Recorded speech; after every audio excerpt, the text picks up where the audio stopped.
Robert Kiyosaki अपने best friend और उनके पिता, जिसे रॉबर्ट रिच डैड कहते थे, वो एक बार बीच पर वॉक कर रहे थे। रिच डैड ने कहा, ये घर देख रहे हो, ये मेरा है। रॉबर्ट और माइक दोनों उस टाइम छोटे थे, पर इतने भी छोटे नहीं थे कि वो ये ना समझ पाए कि ऐसा घर खरीदने के लिए बहुत ज्यादा पैसे चाहिए। रॉबर्ट के बायोलॉजिकल पिता, जिनकी एक हाई इनकम जॉब थी, वो भी अगर पूरी जिंदगी काम करें तब भी वो उस घर को अफोर्ड नहीं कर सकते थे। पर रॉबर्ट ने हिम्मत करके पूछा कि यह आपने कैसे खरीदा? तो रिच डैड ने कहा, मैंने थोड़ी खरीदा है, मेरे बिजनेस ने खरीदा है।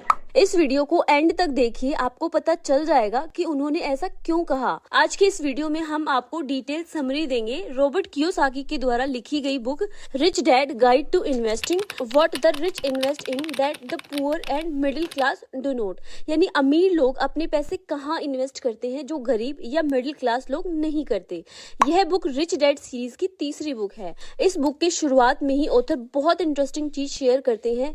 एक बार रॉबर्ट ने अपने रिच डैड से पूछा कि आप एवरेज इन्वेस्टर को क्या एडवाइस देंगे? तो रिच डैड ने कहा, डोंट बी एवरेज इन्वेस्टर, यानी औसत इन्वेस्टर ना बने। एवरेज क्यों नहीं होना चाहिए, इसी से हमने पहला लेसन सीखा है। तो लेसन नंबर 1 है दी 90-10 रूल ऑफ मनी। हम सभी ने 80-20 रूल के बारे में सुना है, जिसे इटालियन इकोनॉमिक्स विल्फ्रेडो पैरेटो ने 1897 में दुनिया को बताया था, जिसे पैरेटो प्रिंसिपल यानी प्रिंसिपल ऑफ लीस्ट एफर्ट कहते हैं। इस प्रिंसिपल के अनुसार आपके जीवन में 80% सक्सेस 20% एफर्ट से आती है, और ये प्रिंसिपल हर एक फील्ड में अप्लाई होती है। अगर बिजनेस का एग्जांपल लें तो एक बिजनेस में 80% रेवेन्यू सिर्फ 20% कस्टमर से आती है। इसका ये मतलब है कि अगर हम उन 20% कस्टमर के पैटर्न को समझ जाएं और उसी सिमिलर कस्टमर को ग्रो करने पर फोकस करें तो हमारे बिजनेस का रेवेन्यू बहुत जल्दी बढ़ सकता है। जैसे अगर आपने कभी ब्लिंकिट या कोई भी ऐसी डिलीवरी ऐप यूज की होगी जो आपको इंस्टेंटली सामान आपके घर डिलीवर करती है, वो भी इसी प्रिंसिपल को यूज करते हैं। उनको पता है कि सिर्फ 20% प्रोडक्ट 80% कस्टमर रेगुलर खरीदते हैं, तो वो 20% प्रोडक्ट के ज्यादा स्टॉक रखते हैं और बाकी के 80% प्रोडक्ट सिर्फ 20% कस्टमर खरीदते हैं, तो उनका स्टॉक काफी कम रखते हैं। इससे उनका इन्वेंट्री मैनेजमेंट काफी एक्यूरेट रहता है। पर रॉबर्ट के रिच डैड को ये लगता है कि पैरेटो प्रिंसिपल हर एक फील्ड में अप्लाई होता है सिवाय पैसों के। वो मानते हैं 90-10 रूल को, यानी पूरी दुनिया के 10% लोग के पास 90% पैसे हैं। आप एग्जांपल लो मूवीज का, ओनली 10% एक्टर्स 90% पैसे कमाते हैं। सलमान खान एक मूवी के लिए 100 से 150 करोड़ लेते हैं और प्रॉफिट परसेंटेज भी लेते हैं। इंडियन फिल्म इंडस्ट्री में हजारों एक्टर्स हैं, पर मुश्किल से 30 से 40 एक्टर्स हैं जो हाईली पेड एक्टर्स हैं, जिनकी फीस करोड़ में होगी। यही चीज अगर आप स्पोर्ट्स में देखें तो 10% एथलीट्स 90% पैसे कमाते हैं। अश्नीर ग्रोवर ने विराट कोहली के मैनेजर से बात की, उनको विराट कोहली को ब्रांड एम्बेसडर बनाना था एक कैंपेन के लिए, पर जो विराट कोहली की टीम फीस मांग रही थी वो बहुत ज्यादा थी। तो मान लेते हैं कि विराट कोहली कोई फीस एक्स चार्ज करते हैं, तो अश्नीर ने उसे डिवाइड किया बाय 2 से और उस प्राइस में 11 क्रिकेटर्स को साइन किया सेम कैंपेन के लिए। स्टॉक मार्केट की बात करें तो 10% इन्वेस्टर 90% स्टॉक ओन करते हैं। इसीलिए बुक के स्टार्टिंग में रिच डैड ने रॉबर्ट को कहा कि डोंट बी एन एवरेज। अगर आप एवरेज रहेंगे तो हमेशा जो टॉप प्लेयर्स हैं वो आपसे कई ज्यादा पैसे कमाएंगे सेम लेवल के एफर्ट्स करने के बाद। अब आते हैं दूसरे लेसन पर, वो है create assets that bye assets. Imagine करिए कि आप एक रेगुलर जॉब करते हैं और आपकी सैलरी है 50,000। इन पैसों को आप यूज करते हैं अपने घर का रेंट देने के लिए, बिल पे करने के लिए, फूड और ग्रोसरी के लिए, और भी जो जीवन के खर्च हैं उसमें आपके पैसे यूज हो जाते हैं। मंथ के एंड तक मुश्किल से कुछ पैसे बचते हैं, और अगर बचते भी हैं तो वो इतने नहीं होते कि जिससे आप फाइनेंशियल फ्रीडम अचीव कर सकें। इसे रैट रेस कहते हैं।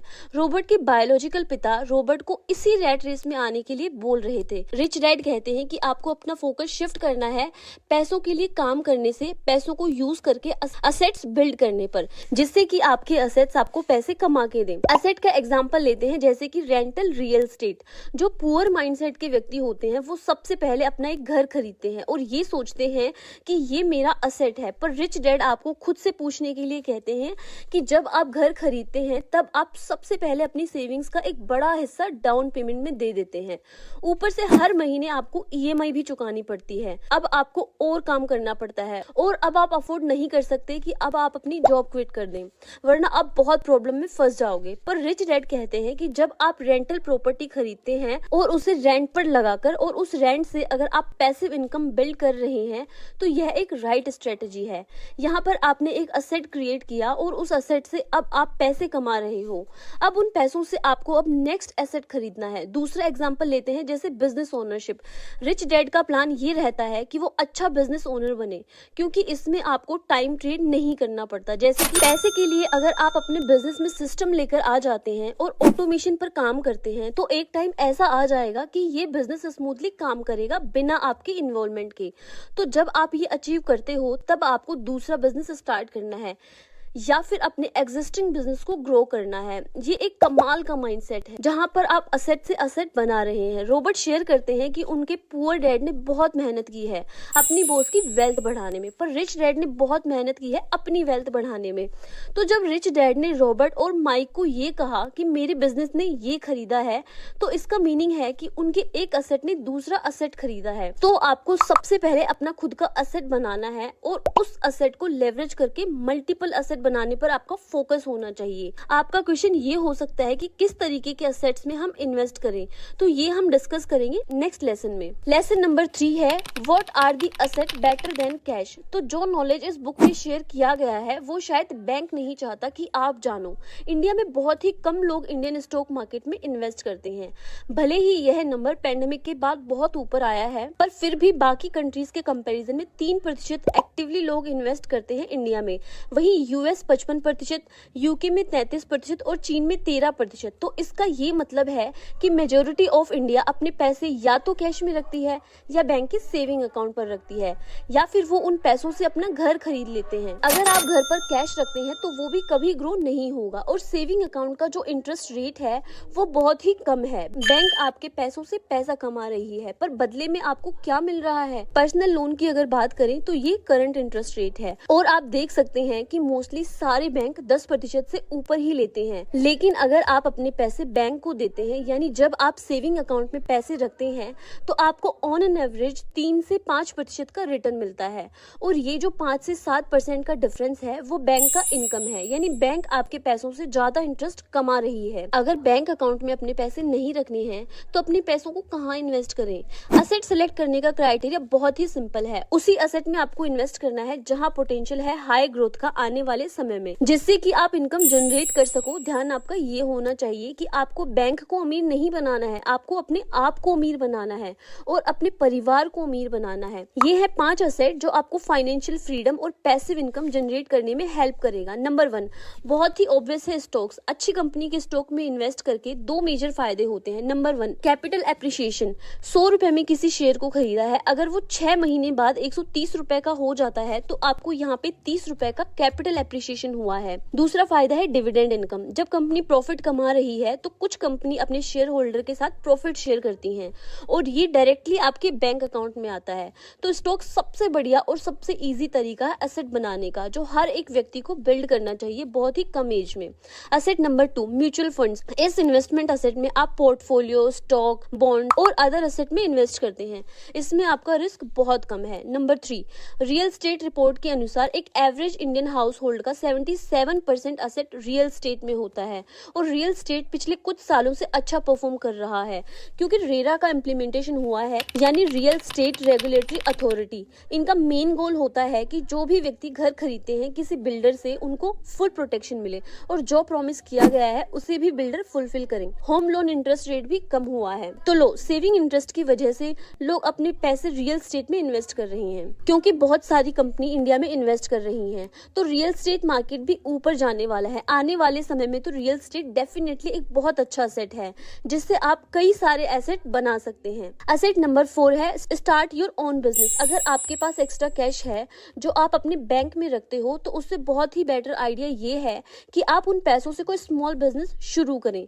रॉबर्ट कहते हैं कि सबसे बड़ी गलती जो लोगों के मन में ये है कि उनको सिर्फ बड़े बिजनेस बनाना है, उनको शर्म आती है छोटा बिजनेस शुरू करने में। एग्जाम्पल लेते हैं कि अगर आपके पास 50,000 रुपए रहे हैं उसे अगर आप डबल करना चाहें, रूल ऑफ 72 से अगर आप 50,000 स्टॉक मार्केट पे इन्वेस्ट करते हो तो 15% के इंटरेस्ट रेट से आपको 4.8 साल लगेंगे अपने 5 लाख को 10 लाख करने में। पर इन्हीं 5 लाख रुपए से अगर आप अपने किसी दोस्त या फैमिली मेंबर के साथ बिजनेस शुरू करते हैं तो इस इन्वेस्टमेंट को डबल होने में बहुत कम टाइम लगेगा। बाकी सारे असेट से ऐसे ही अगर आप मल्टीपल स्मॉल बिजनेस से शुरू करते हैं और एक ऐसा सिस्टम लाते हैं जिससे कि आपका इन्वॉल्वमेंट कम हो सके तो ये आपके लिए बेस्ट असेट हो सकता है, क्योंकि इसमें आपका इनकम जनरेट तो आप कर ही रहे हो, साथ ही साथ आप इसे स्केल भी कर पाओगे और आपको टैक्स बेनिफिट भी मिलेगा। और सबसे इंपॉर्टेंट चीज, आपको बिजनेस की नॉलेज मिलेगी जो बहुत बेटर है किसी MBA की डिग्री से। पांचवा असेट है आज के जमाने में डिजिटल प्रेजेंट।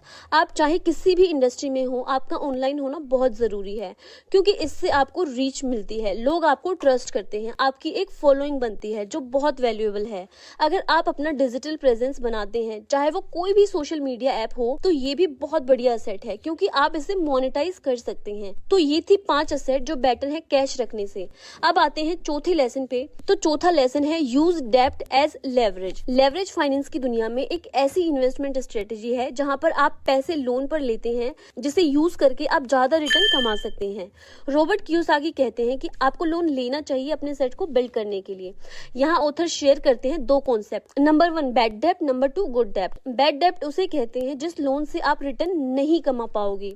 एग्जाम्पल, इंडिया में 70% लोग अपने आईफोन्स EMI पर लेते हैं, यह एक बैड डेब्ट है। वही गुड डेब्ट वो है जब आप लोन लेते हैं एक रेंटल प्रॉपर्टी खरीदने के लिए या कोई बिजनेस स्टार्ट करने के लिए या अपने एग्जिस्टिंग बिजनेस को ऑप्टिमाइज करने के लिए, तो ये गुड डेब्ट होता है। तो इससे आप लोन के इंटरेस्ट रेट से ज्यादा रिटर्न कमा पाएंगे। तो रॉबर्ट कहते हैं कि अमीर लोग गुड डेब्ट लेते हैं जिसकी वजह से उनके लिए लोन लेना इजी होता है। अमीर लोग कभी भी लोन लेकर लायबिलिटी नहीं क्रिएट करते बल्कि अपने असेट को लेवरेज करते हैं, लोन लेकर और ज्यादा प्रॉफिट कमाते हैं। पांचवा और आखिरी लेसन है start today, stop waiting for magic to happen. ये लेसन सबसे इम्पोर्टेंट है क्योंकि इस लेसन में हमें रॉबर्ट एग्जाम्पल शेयर करते हैं इंडस्ट्रियल रिवॉल्यूशन के बारे में और इंफॉर्मेशन रिवॉल्यूशन के बारे में। पहले अगर कोई व्यक्ति अपना बिजनेस शुरू करता था तो उसे 1-2 जनरेशन लगते थे अमीर बनने में, पर आज के इन्फॉर्मेशन एज में ये टाइम बहुत ही कम हो गया है। एक एग्जाम्पल शेयर करें तो 1 मिलियन यूजर होने में यानी 10 लाख यूजर होने में नेटफ्लिक्स को 3.5 साल लगे थे, ट्विटर को 2 साल लगे थे, फेसबुक को 10 महीने लगे थे, इंस्टाग्राम को 2.5 महीने लगे थे, पर ChatGPT को सिर्फ 5 दिन लगे थे। रॉबर्ट कहते हैं जितना लेट आप एक्शन लेंगे उतना ही आप पीछे होते जाएंगे अपने फाइनेंशियल फ्रीडम की जर्नी से। तो जो भी आपके पास एक्स्ट्रा टाइम या एक्स्ट्रा पैसे हैं उसे सही तरीके से लेवरेज कीजिए और अपनी लाइफ को बेटर कीजिए। तो ये था detail summary of the book guide to investing by Robert Kiyosaki. तो इस बुक के की लर्निंग यही है, नंबर 1 हमें एवरेज नहीं होना है क्योंकि हमने 90-10 रूल को सीखा है जहाँ पर 90% पैसे सिर्फ 10% लोगों के पास होते हैं। नंबर 2 हमें असेट बनाने पर फोकस करना है। नंबर 3 असेट जैसे stock, mutual funds, real estate, अपना खुद का बिजनेस, अपना डिजिटल प्रेजेंस, ये बेटर असेट्स हैं अपने पैसे बैंक में रखने से। नंबर 4